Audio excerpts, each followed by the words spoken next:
رسول اللہ صلی اللہ علیہ وآلہ وسلم راتوں کو اٹھ کے زار و قطار اپنی امت کے لیے رویا کرتے تھے، اور ہم مسلمانوں کا ایمان اس وقت تک مکمل نہیں ہوتا جب تک ہمارے اندر حب رسول جو ہے وہ ہماری جان، مال، اولاد سب سے بڑھ کر نہ ہو۔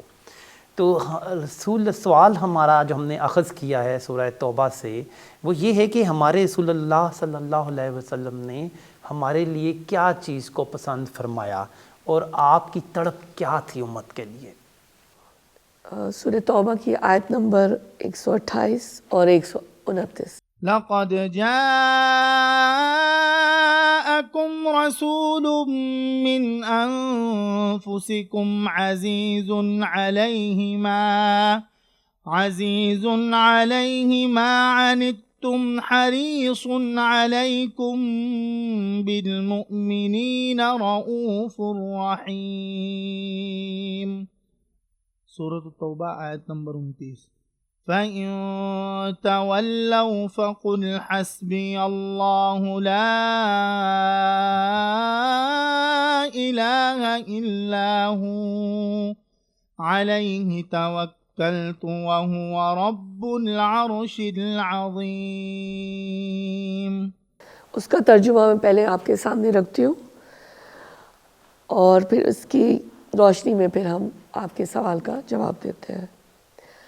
دیکھو، تم لوگوں کے پاس ایک رسول آیا ہے جو خود تم ہی میں سے ہے، تمہارا نقصان میں پڑنا اس پر شاق ہے، تمہاری فلاح کا وہ حریص ہے، ایمان لانے والوں کے لیے وہ شفیق اور رحیم ہے۔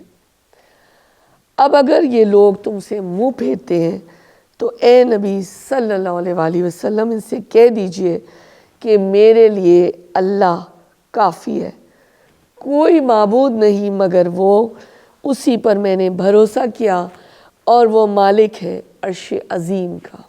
رسول اکرم صلی اللہ علیہ وآلہ وسلم نے پوری زندگی، ہم جب ان کی سیرت کو اٹھا کے دیکھتے ہیں، ایک مشن جو اللہ نے ان کے حوالے کیا تھا، اس کی فکر میں گزار دیا۔ ان کے اندر یہ تڑپ تھی کہ ان کے جو شب و روز ہیں، ان کی تمام مصروفیات، ان کے اعمال، ان کے افکار، سب کچھ جو تھے وہ اسی فکر کے ارد گرد گھومتے ہوئے نظر آتے ہیں۔ میری بہت ہی زیادہ یہ محبوب آیات ہیں، اور یقیناً آپ لوگوں کی بھی ہوں گی، کہ آپ صلی اللہ علیہ وسلم کے لیے ہم اگر قرآن کے الفاظ جو عربی دیکھیں، کہ کہتے ہیں کہ ان پر شاخ گزرتا ہے، وہ حریص ہے کہ تمہیں کوئی نقصان پہنچے۔ لالچ کا جو لفظ ایک آتا ہے، ہرس اردو میں بھی ہے، آپ دیکھیں حریص کا لفظ آیا۔ ان لفظوں کو اگر ہم اردو زبان میں دیکھیں، ہم کن چیزوں میں کسی اور کے لیے استعمال کرتے ہیں، لیکن اس کی آپ اگر گہرائی میں جائیں تو آپ دیکھیے کہ وہ ان کو اس بات کی حرص ہے کہ ہم فلاح یافتہ ہوں، ہمارا جو انجام ہے وہ بخیر ہو، اللہ ہم سے راضی ہو، اور ہم ان جنتوں کے مقیم ٹھہریں جو اللہ نے مومنین کے لیے تیار کر دی ہے۔ رسول اکرم صلی اللہ علیہ وآلہ وسلم کی زندگی کو اگر ہم دیکھیں، ان کے جو ہم عادات و خصائل، ان کی امانت، ان کی دیانت، ان کی صداقت، ہر دنیا کا شخص اس کے اوپر گواہ تھا، چاہے وہ مومن مسلم تھا یا کافر تھا یا جو بھی تھا، لیکن وہ ان کے کیریکٹر کے اوپر جو ہے وہ قسم کھانے کو تیار تھا، اور یعنی سب ان کے مداح تھے اس معنی میں۔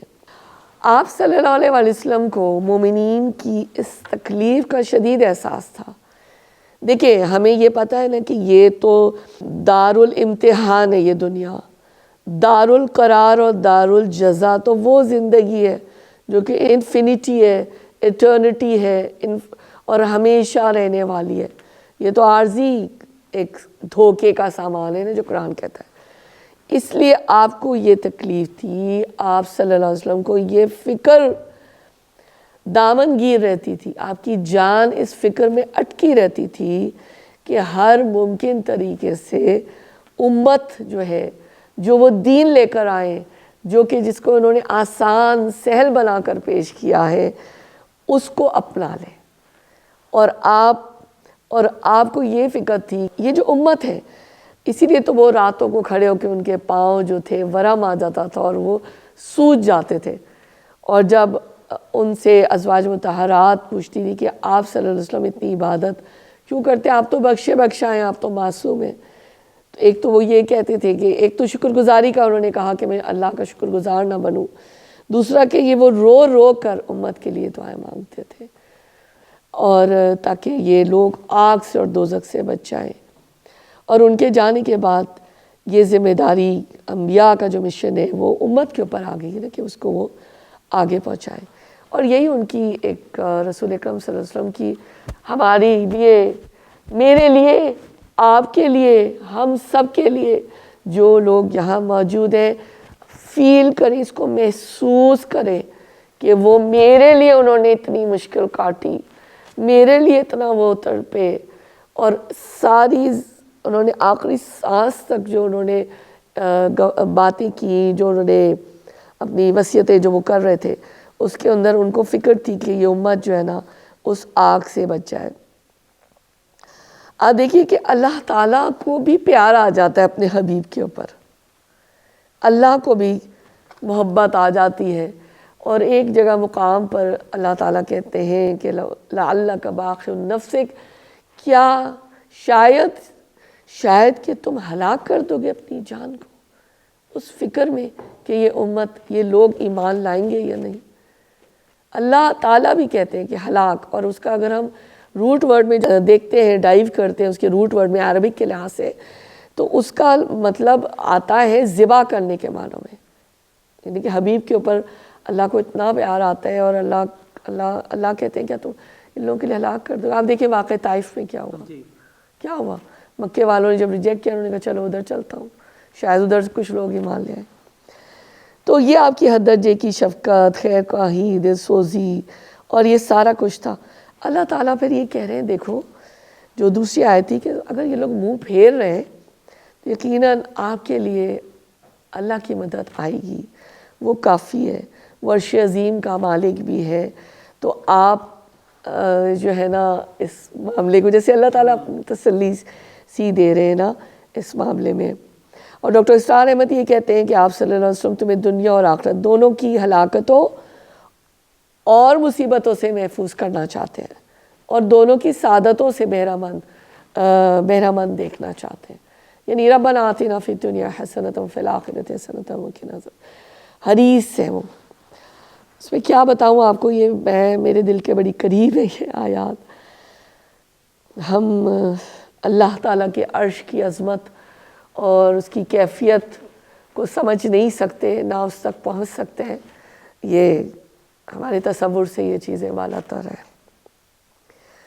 آپ کی اجازت سے حدیث کے چند الفاظ حضرت واصلہ بن الاسقا بیان کرتے ہیں کہ رسول اللہ صلی اللہ علیہ وسلم نے فرمایا، اللہ تعالیٰ نے ابراہیم کی اولاد میں سے اسماعیل کو فضیلت دی، اور اسماعیل کی اولاد میں سے بنو کنانہ کو فضیلت دی، اور بنو کنانہ میں سے قریش کو فضیلت دی، اور قریش سے بنو ہاشم کو فضیلت دی، اور بنو ہاشم میں سے مجھے فضیلت دی، رسول اکرم صلی اللہ علیہ وسلم کو۔ صحیح مسلم کی یہ رقم الحدیث 2276 ہے۔ ایک اور حدیث ہے، حضرت ابو ہریرہ رضی اللہ تعالیٰ عنہ بیان فرماتے ہیں کہ رسول اکرم صلی اللہ علیہ وسلم نے فرمایا، ہر نبی کی ایک مقبول دعا ہوتی ہے، سو ہر نبی نے وہ دنیا میں دعا کر لی، اور میں نے اس دعا کو قیامت کے دن اپنی امت کی شفاعت کے لیے چھپا کر رکھا ہے، اور یہ انشاءاللہ میری امت کے ہر اس فرد کو حاصل ہوگی جس نے شرک نہ کیا ہو۔ صحیح مسلم رقم الحدیث 199 ہے، سنن ترمذی رقم الحدیث 3602۔ اللہ ہمیں شفاعت رسول صلی اللہ علیہ وسلم نصیب فرمائے اور اس سے محروم نہ کرے، یہ ہمیشہ ہماری دعا ہونی چاہیے۔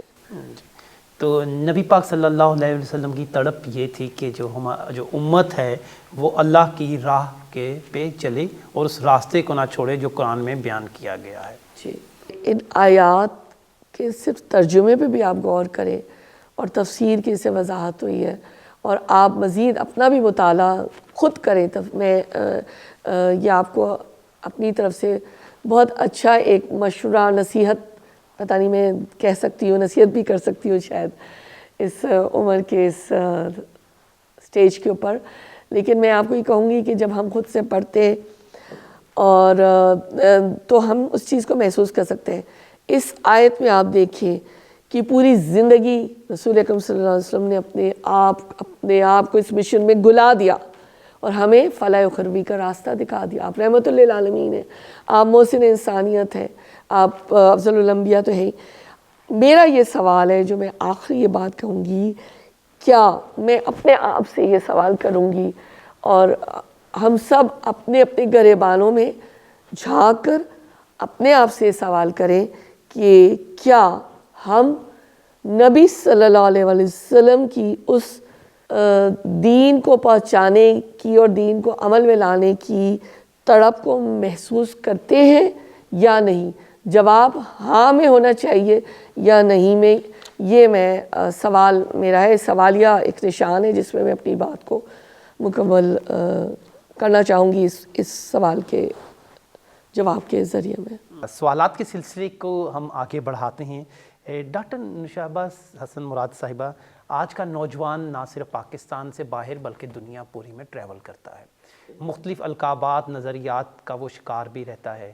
دین کا مطالعہ جو ہے اس کا نسبتاً ذرا کم ہے، تو جس کی وجہ سے ہم نے دیکھا ہے کہ الحاد جو ہے بہت تیزی سے دنیا بھر میں پھیل رہا ہے. تو قرآن پاک میں رد الحاد کی کیا کیا دلیلیں جو ہیں وہ موجود ہیں؟ آپ نے بڑی عمدگی سے اپنا سوال سامنے رکھا ہے.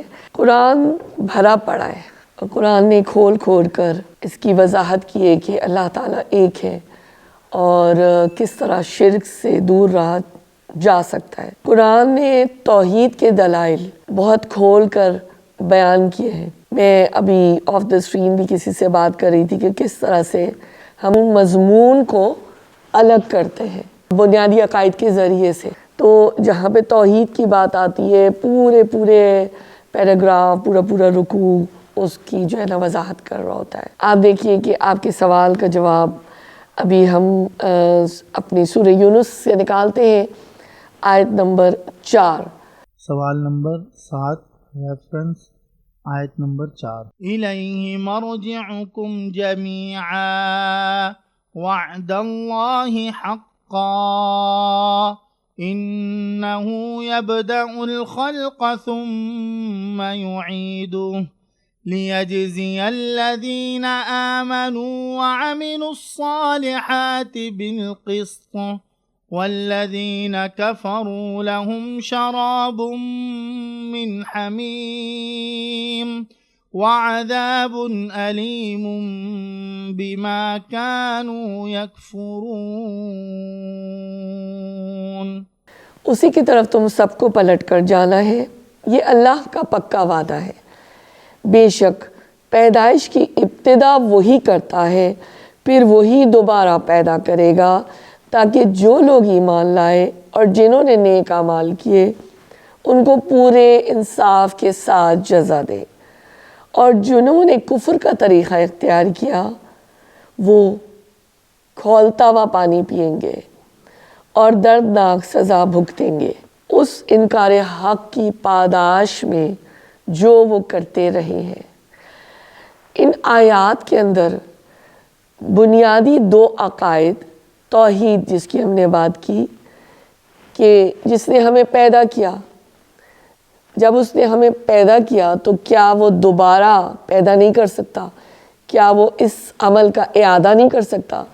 بلکہ اگر ہم دیکھیں کہ اگر ہم کوئی چیز بناتے ہیں، جب ہم دوبارہ بناتے ہیں تو ہمارے لیے زیادہ آسان ہو جاتی ہے پہلی دفعہ میں زیادہ. لیکن یہاں تو اللہ کی بہت ہی عظیم الشان جلیل القدر ہستی کی بات ہے. اس کے بعد وہیں سے بات دوسرا عقیدہ آپ دیکھیں، یہاں پہ اللہ تعالیٰ بتا رہے ہیں عقیدہ آخرت، کہ جب اس نے تمہیں پیدا کیا وہیں پر تم کو پلٹ کر جانا ہے، کیونکہ خالق وہ ہے، تم اس کی تخلیق ہو، تو جو اس کی رضا، جو اس کی مشیت ہوگی اسی کے تحت ہی تمہارا جو ہے وہ حساب کتاب ہوگا. آپ دیکھیں کہ ہمیشہ دو گروپس کی بات آتی ہے، ایک ایمان والے اور ایک جو ایمان نہیں لاتے، جو کفر کا طریقہ اختیار کرتے ہیں. اور یہاں پر اللہ تعالیٰ نے بہت زیادہ چونکایا ہے اور کھول کر کہا ہے کہ جو کفر کا طریقہ اختیار کریں گے وہ کھولتا ہوا پانی پئیں گے.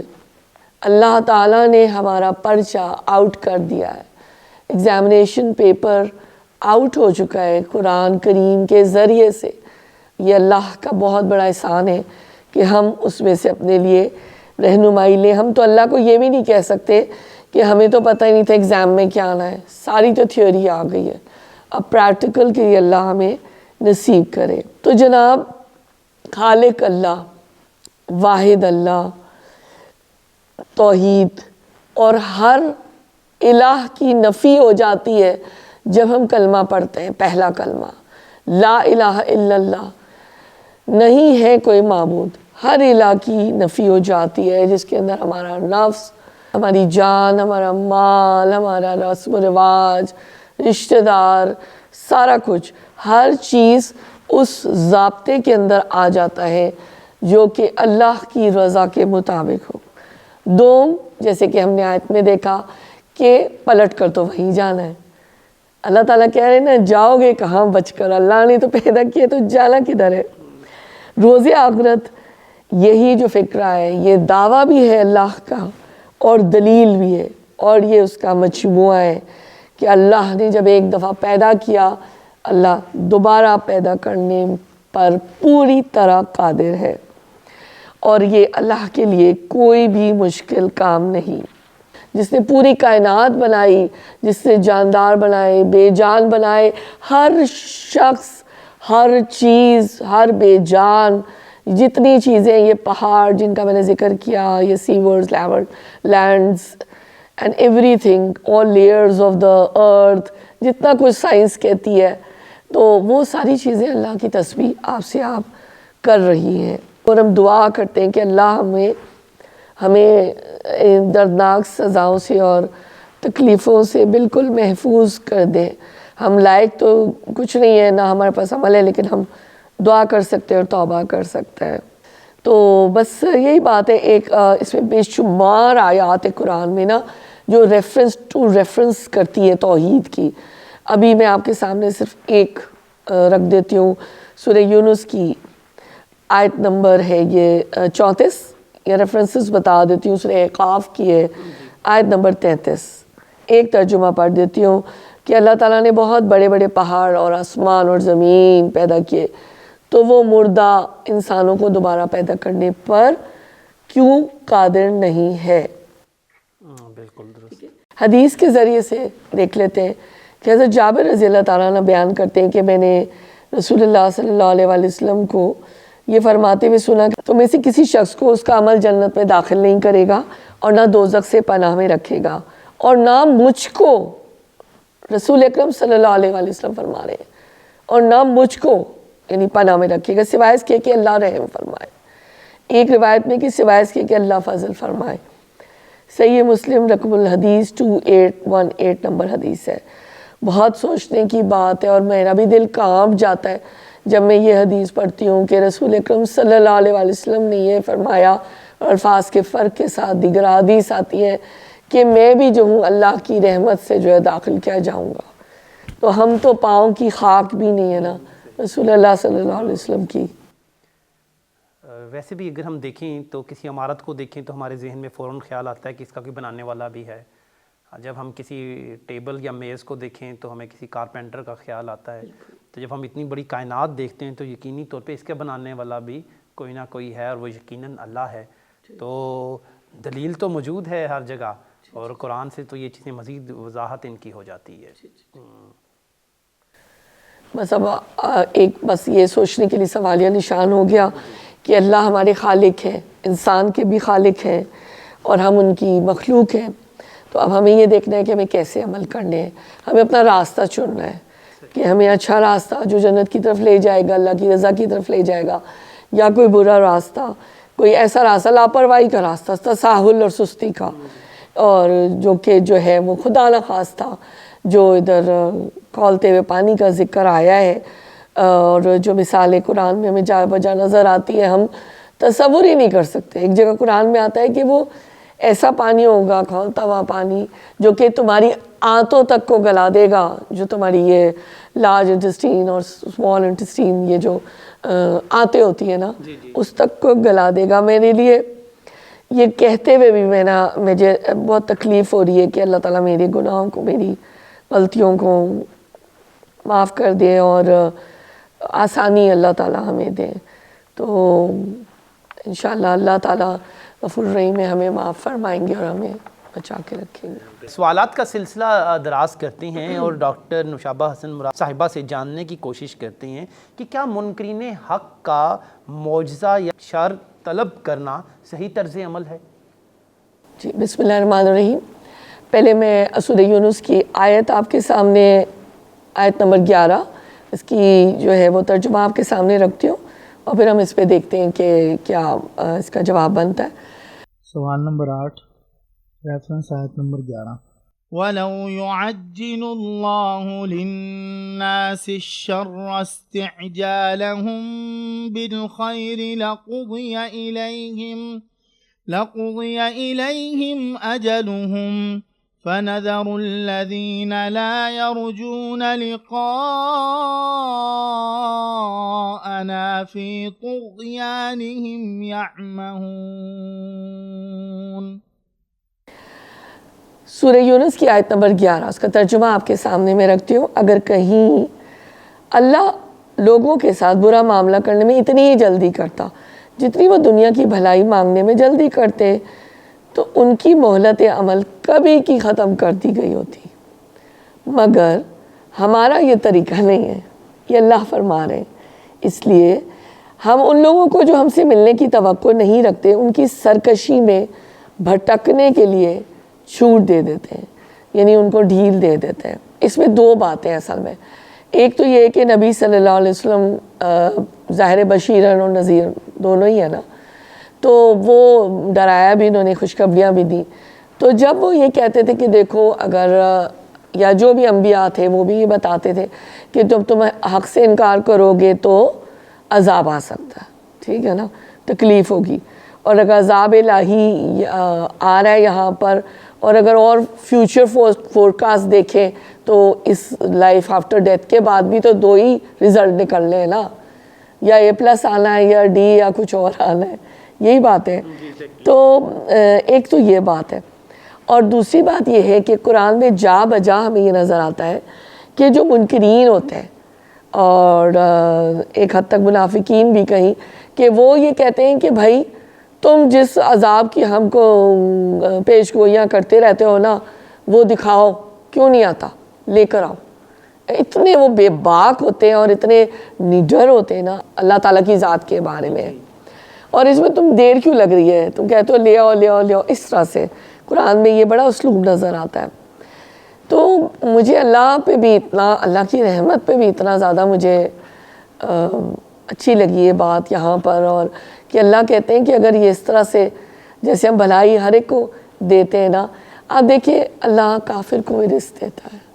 کہ یہ دنیا اتنی ذلیل چیز ہے, حدیث میں ذلیل کم تر کا لفظ آیا ہے کہ یہ اللہ سب کو دیتے ہیں, کافر کو بھی رزق دیتے ہیں اور منکر کو بھی دیتے ہیں.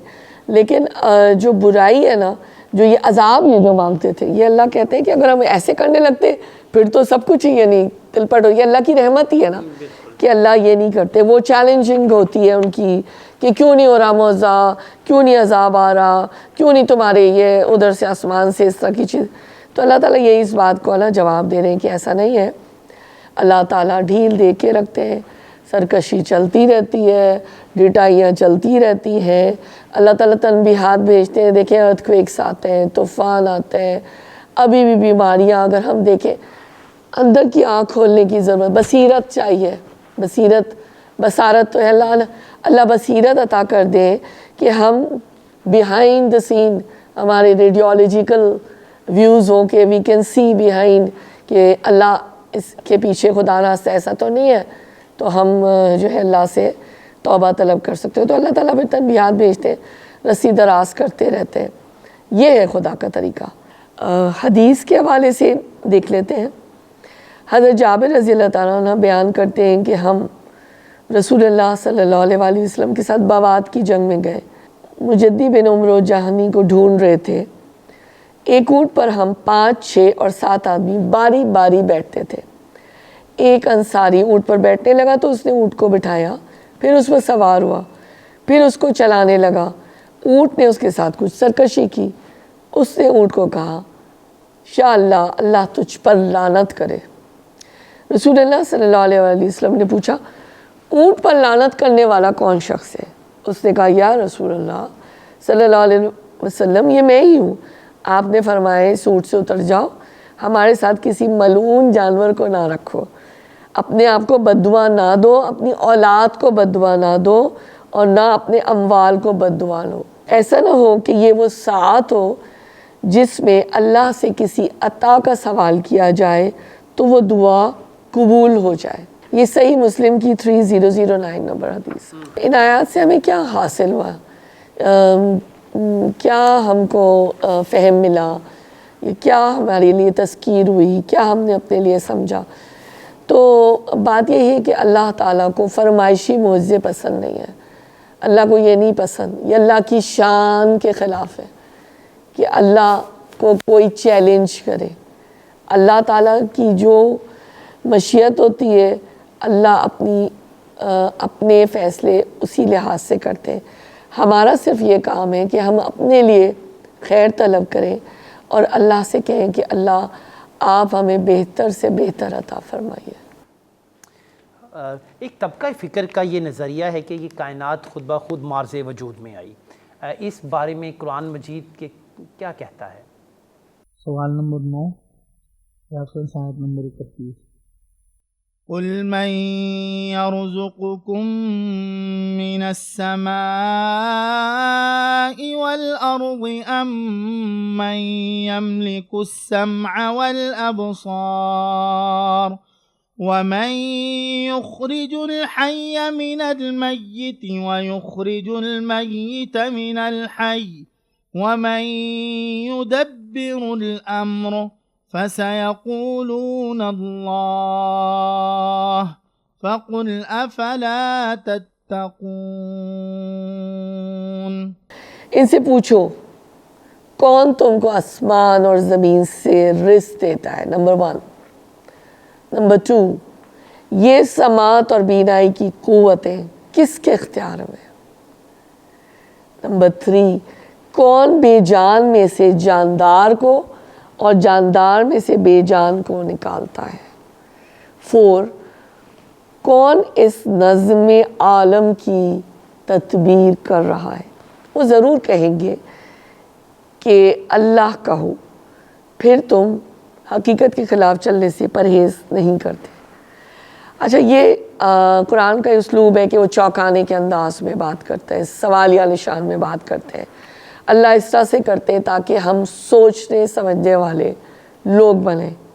مجھے بھی اچھا لگتا ہے جب لوگ اگر سوال کرتے ہیں, کیونکہ سوچنے والے ذہنی سوال کرتے ہیں. جب سوال نہیں ہو تو میں اداس ہو جاتی ہوں تھوڑی سی. جنرل ایسے کوئی پروگرامز اور انٹیلیجنٹ سوال ہو تو اچھا لگتا ہے, لیکن یہ اللہ کی بات ہے. آپ دیکھیں یہ فتنہ جو ہے نا آج کل الحاد کا, ایتھیزم کہ ابھی تو ہے لیکن اس سے پہلے بھی جو ہے یہ سالوں سے یہ چل رہا ہے, سینچوریز سے یہ چیزیں چل رہی ہیں.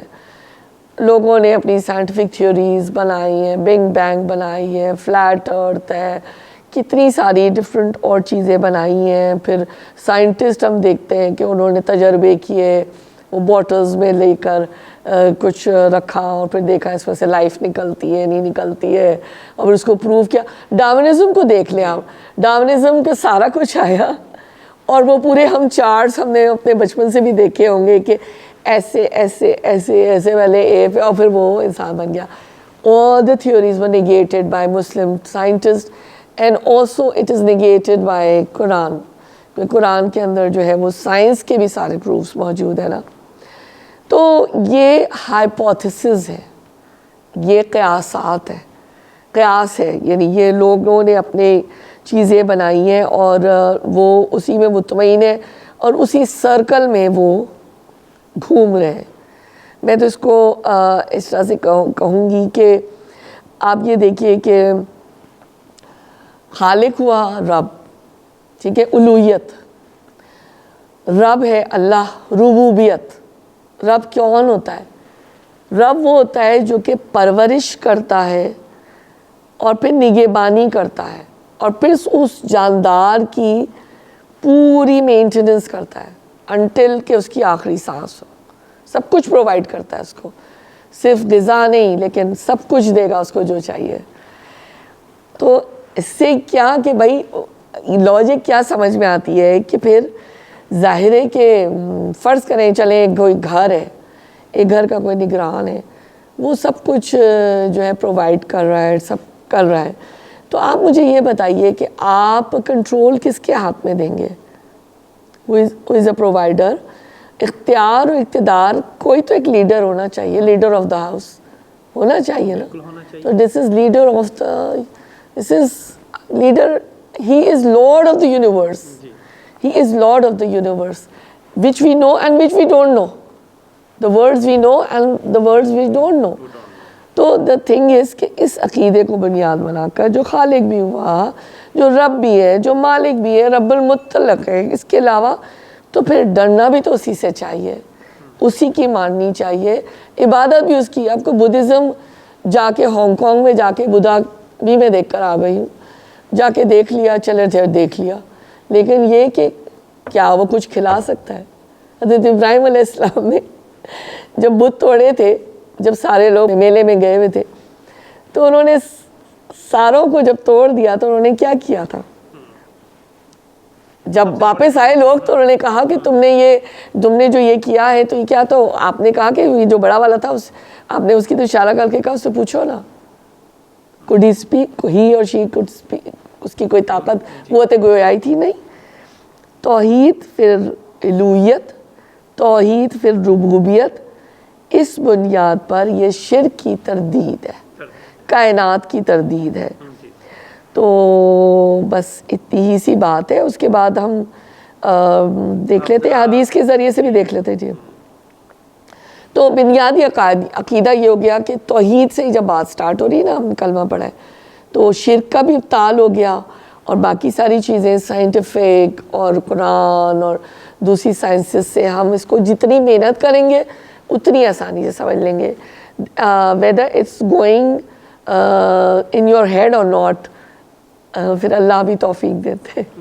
مجھے نہیں سمجھ آتی خود بخود کیسے ہو گیا, کیونکہ ہر چیز کا بنانے والا کوئی نہ کوئی تو ہے جو ہمارے میں ہستی چلا رہا ہے, وہی خدا ہے. عقیدہ توحید یہ بہترین مثال ہے زندگی کی, اعمال کی قبولیت کی, ہر چیز کی نا. تو حدیث تھوڑا سا چھوٹی سی حدیث ہے, رسول اللہ صلی اللہ علیہ وآلہ وسلم کا ارشاد گرامی ہے کہ صحیح بخاری کی 425 نمبر, یقیناً اللہ تعالیٰ نے اس شخص کو آگ سے محفوظ کر دیا جس نے اللہ تعالیٰ کی خوشنودی کی خاطر لا الہ الا اللہ کہا. اللہ ہمیں بھی محفوظ فرمائے, آمین. تو حاصل کلام یہی ہے جو ہم نے ابھی بات کی کہ جو خالق ہے اور رب ہے جس نے ہمیں بنایا, تو اسی کی اطاعت گزاری لازم و ملزوم ہونی چاہیے. آج کے پروگرام کا آخری کویسچن ہے, آخری سوال ہے, کیا دین میں زبردستی کرنا درست عمل ہے؟ آپ کا کیا خیال ہے؟ سوال نمبر 10, ریفرنس آیت نمبر 108. قل يا أيها الناس قد جاءكم الحق من ربكم فمن اهتدى فإنما يهتدي لنفسه ومن ضل فإنما يضل عليها وما أنا عليكم بوكيل. بسم اللہ الرحمن الرحیم. سورہ یونس کی آیت نمبر 108. اے محمد صلی اللہ علیہ وآلہ وسلم کہہ دیجئے کہ لوگوں تمہارے رب کی طرف سے حق آ چکا ہے, اب جو سیدھی راہ اختیار کرے اس کی راست روی اسی کے لیے مفید ہے, اور جو گمراہ ہے اس کی گمراہی اسی کے لیے تباہ کن ہے، اور میں تمہارے اوپر کوئی حوالے دار نہیں ہوں۔ ایک تو یہ کہ ہدایت کے جو کچھ اصول ہیں اس میں سے تو یہی ہے نا کہ شرک سے بچنا ہے، اللہ کی ذات کے اوپر بھروسہ کرنا ہے، اللہ ہی نفع و نقصان کا مالک ہے، اور یہ جو سب کچھ شریعت آئی ہے یہ اللہ کی طرف سے آئی ہے تو اس کی طرف یکسو ہونا ہے۔ اچھا، یہ تو وہ کام ہے جو ہونے چاہیے۔ آپ کا سوال یہ ہے کہ کیا سختی کرنی چاہیے یا کیا طریقہ ہے اختیار کریں؟ چلیں بچوں کی یا نسلوں کی بات کر لیتے ہیں۔ اور ویسے ہر ایک کوئی تربیت کی ضرورت ہے، ایڈلٹس کو بھی، ہمیں بھی ہے، ہر وقت ہی رہتی ہے اور آخری سانس تک رہے گی، کیونکہ کوئی بھی مکمل نہیں ہے نا۔ تو اتنی بڑی بات یہاں پر آ گئی ہے کہ حضرت محمد صلی اللہ علیہ وآلہ وسلم کو اللہ تعالیٰ مخاطب فرما رہے، اور وہ یہ پھر کہہ رہے ہیں کہ میں تمہارے اوپر کوئی حوالے دار نہیں ہوں، یعنی میں سختی ایسا نہیں میں اس طرح سے کر سکتا۔ کہنے کا مطلب یہ ہے کہ کوئی ایسی، جنرلی پہلے دیکھ لیتے ہیں، کوئی ایسی مشین کوئی فٹ نہیں ہو سکتی کہ کوئی مشین ہو جس سے جو ہے نا وہ سارے پوائنٹرز لگ رہے ہوں کہ بھائی تم نے جو ہے اس میں 6 مارکس لینے ہیں، اس میں 8 لینے ہیں، اس میں 9 لینے ہیں یا 4 لینے ہیں۔ بات اپنی پہنچا دی جائے۔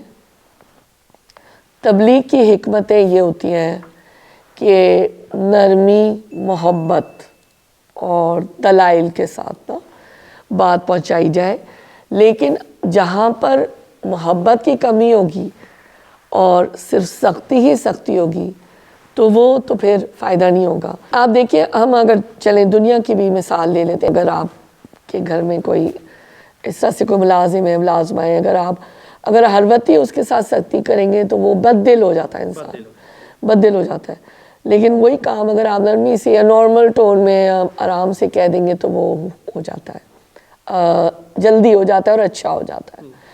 تو تربیت کی جہاں تک بات ہے، اگر والدین کی بات کریں جو بہت زیادہ سختی جو لوگ کرتے ہیں، یا ہو سکتا ہے کوئی ایلڈسٹ سبلنگ ہی ہو، کوئی بہن یا بھائی، بہت سختی دین پر، ایسے نہیں چلو، ایسے نہیں پہنو، یہ نہیں کرو، وہاں نہ جاؤ، اس کا نتیجہ ہمیشہ ریپلجن میں نکلتا ہے، جو سائنس کا بھی ایک وہ ریباؤنڈ فینومینن ہوتا ہے۔ It will hit and then it will go back. It will not hit on the wall.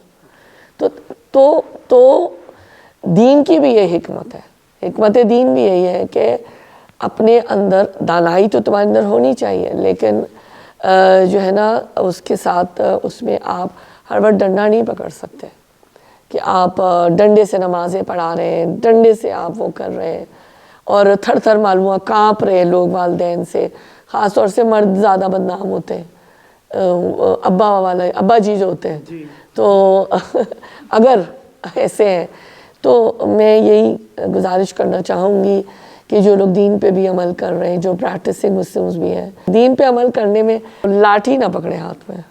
Doctor اسرار احمد صاحب یہ فرماتے ہیں کہ اس ہدایت کا فائدہ اسی کو ہوگا، عاقبت اسی کی سنورے گی اور اللہ کی رحمت اس کے شامل حال ہوگی۔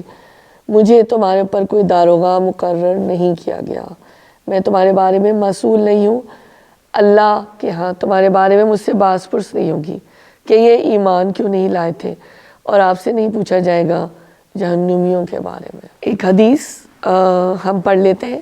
حضرت انس رضی اللہ تعالیٰ عنہ بیان کرتے ہیں کہ میں نے رسول اللہ صلی اللہ علیہ وآلہ وسلم کو فرماتے ہوئے سنا کہ جس کو اللہ تعالیٰ اس کی 2 محبوب آنکھوں کے ساتھ آزماتا ہے، وہ اس پر صبر کرتا ہے، اللہ اس کے عوض اسے جنت عطا فرمائیں گے۔ آنکھوں کی بھی حفاظت ہمیں مقصود ہے نا اللہ کے دین کے حوالے سے، کہ ہماری آنکھ، ہماری زبان، ہمارے کان وہی کریں جو کہ جس میں اللہ راضی ہے۔ جی، آنکھ سے ہم وہی چیز دیکھیں جو اللہ کو پسند ہے، چاہے ہم خلوت میں ہوں یا جلوت میں۔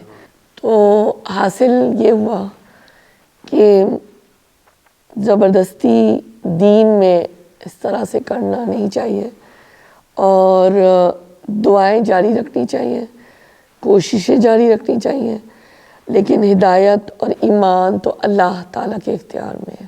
مشق قرآن سیریز میں آج ہم نے چند سوالات اخذ کیے 11ویں پارے سے، اور آسان فہم انداز میں ڈاکٹر نوشابہ حسن مراد صاحبہ نے ان کے جوابات بھی دیے قرآن و سنت کی روشنی میں، اور ایک دلیل امیز جوابات تھے۔ ہم یہ سمجھتے ہیں کہ یہ سننے والوں کے دل و دماغ پہ ضرور اپنے اثرات چھوڑیں گے۔